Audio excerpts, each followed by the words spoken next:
Hello and welcome to Atop the Fourth Wall, where bad comics burn. In 2015, I did a month-long look at some comics with a unique theme.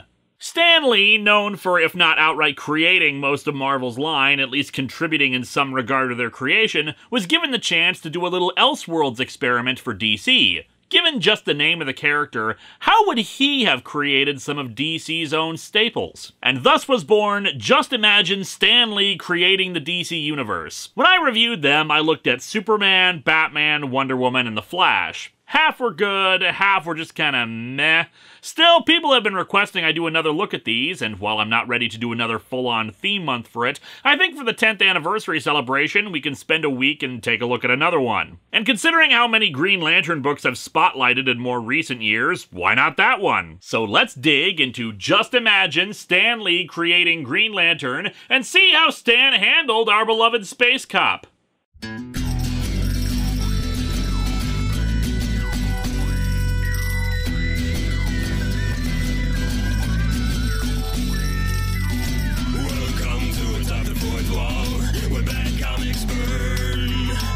Linkara's gonna teach you all a lesson you won't learn. Brodsky, you're not the smartest. Life out, you're not an artist. Anyone who's had a bad comic published, it could be your turn. Linkara, he's a man punch, wears a birdie hat. Linkara, he has a magic gun. Where'd he purchase that? Linkara, coins, robots, Amazon and trucks. Linkara, this comic sucks. Linkara.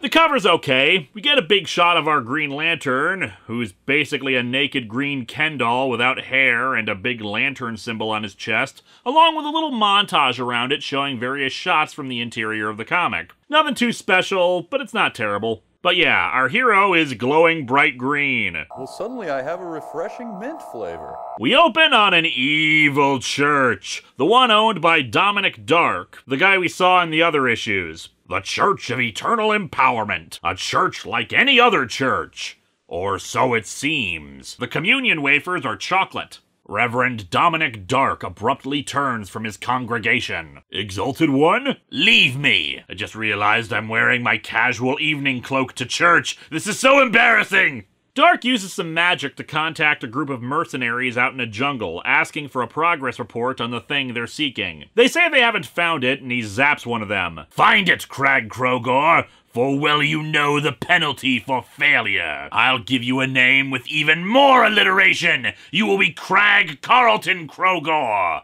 We cut to Los Angeles University. Los Angeles University. A university like any other university. Their communion wafers are deep fried. Classes are over for a group of students, and one kid, who looks suspiciously like me circa 8th grade, invites the girls to go party, but they want to stick around for a special lecture given by Professor Lewis. Get real! He's about archaeology! It's like Dull City! Unlike my philosophy major, that's gonna take me places. And what is her response to him saying archaeology is dull? Not the way he teaches it. In the nude. And thus we meet Professor Lewis. My God, she's right! No other archaeology teacher lectures with a bust of Beethoven on a side table. You ask why I'm into archaeology. An embezzlement scheme, mostly. 'Cause it's the most exciting subject I know. It's more than digging up old bones. It's about magic and legends and monsters and myths. And I'm sure that factual history is in there somewhere too, but screw that! Magic! What if Earth had been visited before? What if an alien race taught the Egyptians to build the pyramids? Daniel Jackson, what are you doing here? What if the Sphinx was Egypt's tribute to that race? Was there a cosmic reason for the fall of Atlantis? Well, if we continue with my Daniel Jackson reference, then it didn't fall, it flew into space. Where do legends come from? What if they're all based on facts? What if the Hawaiian goddess Capo was based on a real woman who had a detachable flying vagina? That's a thing, look it up. What if someone like Aladdin really had a magic lamp ages ago? What if those same aliens left such a lamp behind? A lamp with strange powers. What if your tenure got revoked, Professor? The class, of course, thinks he must be high or crazy, but the blonde girl from the group of friends is suspicious, particularly sensing that Professor Lewis knows more than he's saying. We cut to a workforce in Africa. Well, thank goodness that narrows it down. Led by Crag Kroger, Chad Kroger's evil mirror universe counterpart. A boss like any other boss. Don't you believe it? This boss actually took a pay cut to protect his employees' welfare. Kroger's forces are leveling a jungle in search of something. To establish that he's a villain, Kroger spots a hippo and decides to shoot it for no reason. Some local authorities come by and say that he's doing this to an animal preserve and that they're under arrest. And Kroger shoots them and dumps their bodies. Too bad they tripped and fell off the hill, right onto those bullets. Back over to the university, that student, named Kathy Warren, goes to talk to Professor Lewis. You've been at every lecture. You mean you noticed me? Couldn't help it. You're not unattractive. And fired.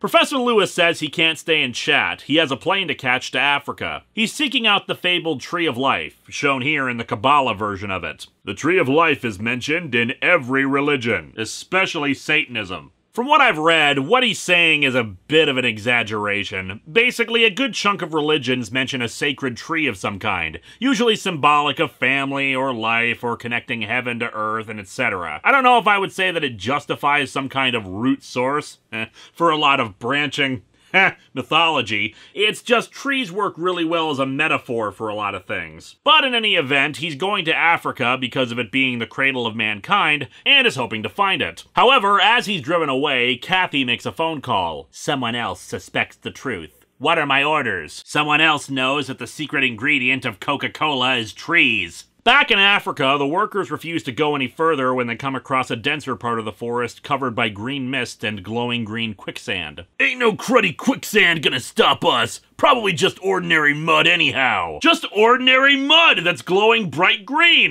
That's perfectly normal. He pokes at it with a stick, and the stick sinks into the sand. Okay, so it's sinking. No big deal. Okay, so it's less dense than water. What's there to be concerned about? He grabs a bigger stick to prove it isn't even that deep, and the mist and quicksand actually yank it out of his hand. Not to be bested by an intangible force that can yank stuff out of your hands, Kroger sends in the bulldozer to try to clear a path, and the mist starts tearing the bulldozer apart. You know, I never realized I wanted a fight between Killdozer and Stephen King's The Mist, but here we are. Frightened, the group runs off. Back in LA, we see Professor Lewis at the airport. An airport, like any other airport. We play no favorites. Well, except for you, O'Hare. You're our BFF. Kathy runs in and admits that his lecture inspired her to come out to Africa with him and has already bought a ticket, so he can't refuse. And that's how you know something's wrong, that a college student could afford to spontaneously decide to take an international trip from Los Angeles to Africa on the day of the flight. Please, tell me you don't mind. Hey, you're gorgeous and I'm a guy. I figure this is my lucky day. Not so lucky when you get back from your trip and learn that you're fired for sleeping with your own student, dumbass. Anyway, they both get on the plane. Destination, Central Africa. Like any other destination. Yep, that's right. Central Africa and Beijing. Really just the same thing. As Dark orders Kroger to proceed despite the evil bog, Kathy and Professor Lewis try to hire a guide to get to where he thinks the tree is. However, no one will service him given where he wants to go, and we soon see that it's the same spot as the green mist. He spots the weird green quicksand and gets in closer. No, it's not plain mud. It can't be. Careful, maybe you shouldn't touch it. Have to, or else I'll never know. Your doctorate is in political science, isn't it? The grass underneath his hand wiggles and moves around as if it was alive, but before they can investigate further, Kroger returns and takes Kathy as a hostage, before gunning down Professor Lewis. He falls down into the mud. You killed him! Nah, just a little flesh wound. Oh, yeah, that blast from point-blank range right through his chest was just a flesh wound. Just walk it off, Professor. It's revealed, however, that Kathy is actually working for Dark too, and Kroger's trigger-happy idiocy has ruined her chance to find what they're looking for. As Professor Lewis descends into the green mud, he realizes he can still breathe and think inside of it. I'm sinking through a thick, airless ooze of green slime. Of course, the ancient power of Nickelodeon. As he descends, a tree with a glowing green light in its center starts speaking to him. No, Leonard Lewis, thou dost live. For reasons of mine own, I have postponed thy death. Can you help me move a couch? Thine ears hear not my words. They hear old-timey words for some reason. They are meant for thy mind alone. Men have called me Yggdrasil, the Tree of Life. You may call me Steve. The tree also works to heal his injuries. There, let tendrils and creepers spread healing juices upon thee. Oh, so that's where the healing juices when someone's in some kind of healing tube or pod or whatever come from. And now open thy mind, for thou shalt learn of wondrous things. For starters, electronic dance music. Yggdrasil gives him a little history lesson. Before mankind inhabited the Earth, another race lived here, but meteor strikes forced them to leave the planet. It's unclear if Yggdrasil is from the same race of people, but he says he remained behind to aid and shepherd humanity. Well, considering nobody knows you're here or any of this information, maybe it's time to stop your lunch break or whatever this is. But now man himself hath become his own greatest enemy. Man himself doth destroy the rainforests, the whales, the very air he breathes. Oh, just FYI, I only care about the whales. The other sea creatures can go to hell. And thus the tree says that if humanity is left unchecked, it'll destroy itself.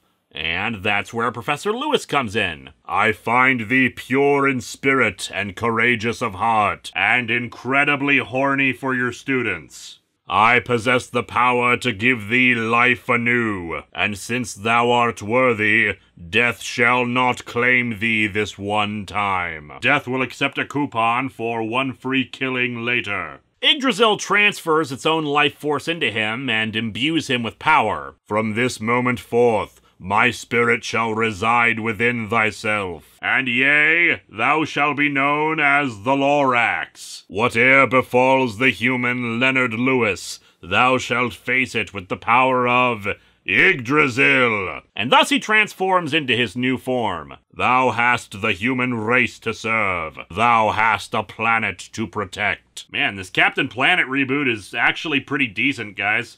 My body, it glows and gleams like a mystical Green Lantern. Now I'm radioactive! That can't be good! And so shalt thou be known till the end of thy days. I mean, I was kinda hoping for Yggdrasil Man, but sure, Green Lantern works too, I guess. The green mist and quicksand disappear back into the earth while Leonard realizes he needs to find Kathy. He soon discovers that he can change into the Green Lantern with just a thought, even granting him the power of flight. Kroger's mercenaries find him again as he returns to normal, but Kathy grabs a gun and pretends to hold them hostage, getting Leonard to tie them up so they can get away. And man, dude's really crappy at tying them up. Check out the background. They're clearly not restrained at all. Anyway, as they run off, Kathy wonders what the hell happened to him. He says there's no time to talk about it, especially as the others are clearly still pursuing them. Did he even tie them up at all? Why did she tell him to do that if they weren't going to bother following up on it? And they dash off. Deciding to play some psychological tricks on them, Leonard loads up his bag with a big rock and tosses it into a river, making the mercenaries think he ditched something important so they couldn't get it. Later, they make it to a flight out. A transoceanic flight.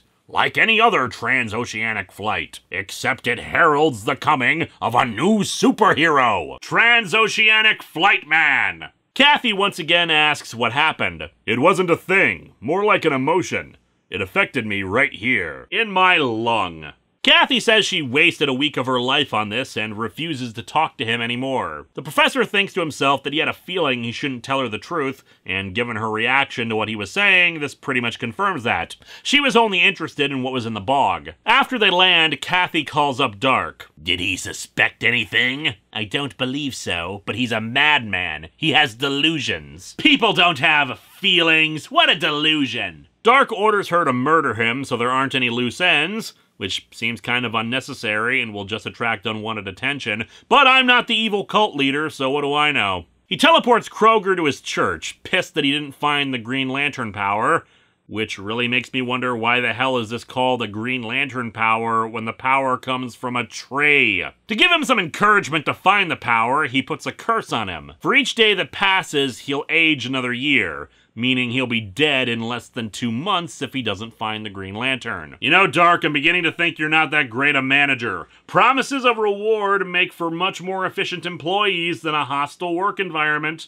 Leonard gets a call from Kathy to meet with her, and he decides to go follow up on it, but on the way he spots a mugging in a nearby alley. Deciding to intervene, he switches over to the Green Lantern form. Man, all it takes is a thought. I didn't even have to say a magic word, or change in a phone booth. Okay, there's no Superman in this world until the Space Cop arrives in the Just Imagine Stan Lee creating Superman comic, who does not change in a phone booth, so how do you even know that reference? He flies in and blasts the attacker, allowing the man being attacked to run off. After he returns to normal, Kathy soon drives up and gets ready to shoot him. However, before she can, police cars and a news van arrive. Leonard decides to see how the news reacts to this whole thing, but the mugger reveals that he was actually an undercover cop. Some freak interfered with my bust. He helped that drug lord get away who we've been staking out. I was making my bust in an alleyway without any direct backup assisting me or other uniformed police officers doing the job in case things went south. I'm the best cop ever. Leonard naturally feels embarrassed that he helped a criminal get away. Because I acted without thinking, I helped a felon escape. I must never forget, power misused is justice abused. Put it on a shirt! Yeah, dude, you're right about that. But there was nothing about that situation to suggest you were acting inappropriately. That was a crappy drug bust, and it might as well have been a mugging. Leonard decides to go home, I guess, because he watches a news report about Reverend Dark wanting an artifact stolen from Africa. Not sure why Dark announced he was looking for it if he doesn't want to attract attention, but whatever. Realizing what he's referring to, he knows people will never stop trying to get the power of the Green Lantern, so he needs to keep his identity secret. Speaking of the good Reverend, he decides to lure the Green Lantern out so they can take him, by creating a gigantic, horrifying menace. Something so destructive that, once unleashed upon the city, nothing can stop it. And thus Perez Hilton was born. We cut to a desert, like any other California desert. So they're filming Jerry in it? Green Lantern is out in said desert testing out his powers, learning the full extent of what he can do. Mostly lifting stuff, blasting stuff, slicing stuff, etc. However, he also learns that his powers need to recharge over time.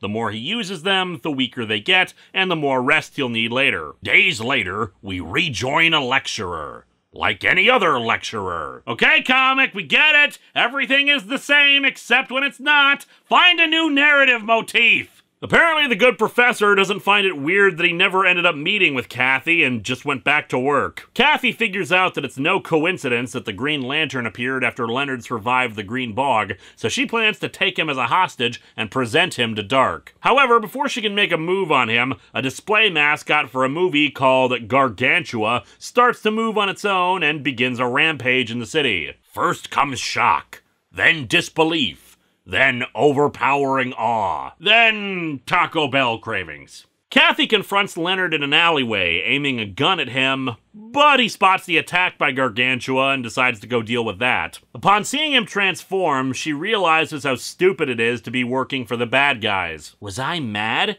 How could I have betrayed him for Reverend Dark? How could I have turned against a demigod? I mean, Reverend Dark's ass isn't nearly as nice. However, Kathy's kind of an idiot and decides to go run and see if she can convince Dark to stop seeking the Green Lantern. She trips right in the monster's path, forcing Green Lantern to rescue her and her to continue realizing how dumb it was to try to betray him. Yeah, you're kind of full of bad decisions today, Kathy. Green Lantern manages to cut the monster in half, revealing how it's mechanical in nature. Dark, watching this with his own powers, uses magic to reanimate one of Gargantua's hands to grab GL, but Kathy gets in the way, forcing the monster to grab her instead, and crushing her to death in the process. She apologizes to him before she dies. After a reporter tries to grab an interview with him, GL flies off to try to figure out who created the Gargantua and why. The power of the lantern detects some kind of signal being sent to it, tracing it to a building where Kroger and his mercenaries are hanging out. He attacks the group, but unfortunately his power reserve starts dwindling. They capture him, Kroger deciding that he's sick of working for Dark.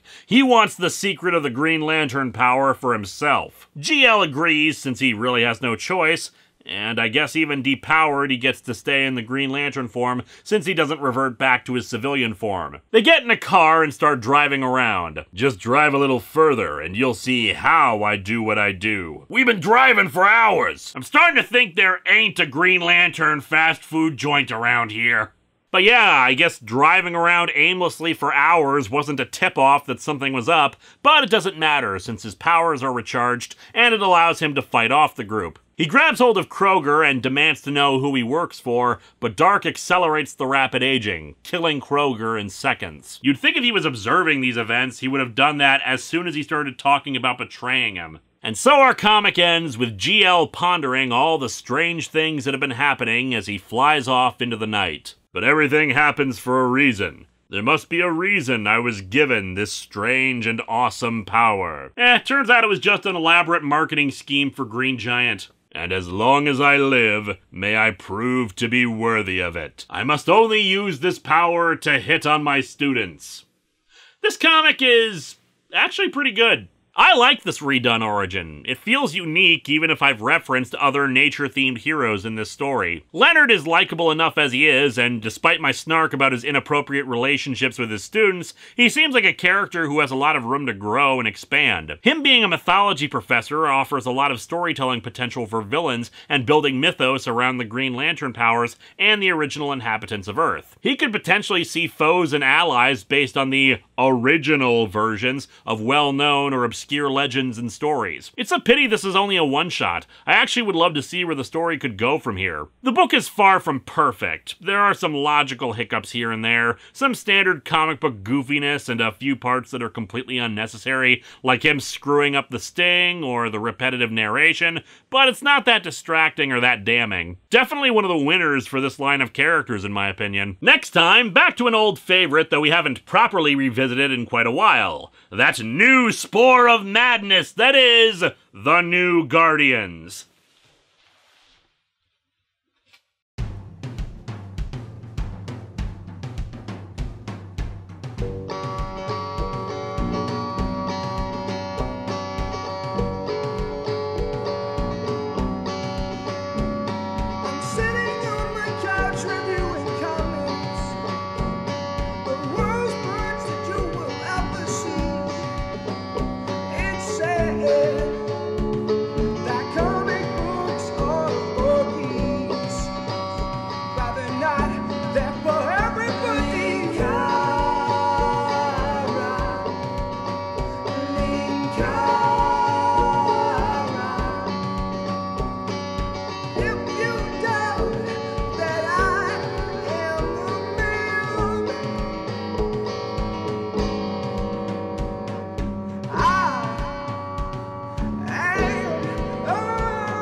I'll level with you. It's no coincidence. Your lecture turned me on. Tell me more about how Aladdin had a magical lamp that was given to him by aliens.